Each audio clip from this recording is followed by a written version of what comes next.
Su džiaugsmu sveikiname su jumis jau 12 sezoną. Mano vardas Vadimas ir šiandien noriu papasakoti ir pristatyti mūsų šio sezono naujienas bei kryptis.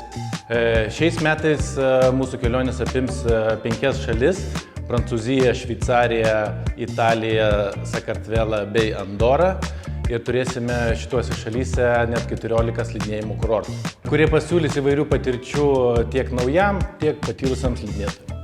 Kaip visada, mūsų klientai skrenda su visais reikalingais bagažais, tai yra registruotas bei sportiniai bagažai. Su jumis keliauja ir mūsų kelionės vadovai, kurie taip pat yra ir licencijuoti slidinėjimo instruktoriai.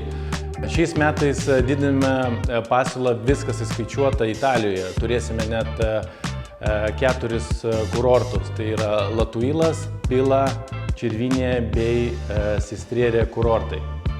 Taip pat keliausime ir į Prancūzijos kurortus, jūsų pamėgtus Val Thorens, Tignes, Alpe d'Huez bei Valmanier.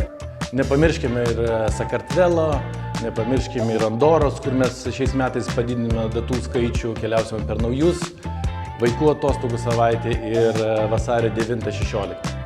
Be to siūlome ypatingas galimybės švęsti Kalėdas bei naujus metus ant snieguotų kalnų šlaitų.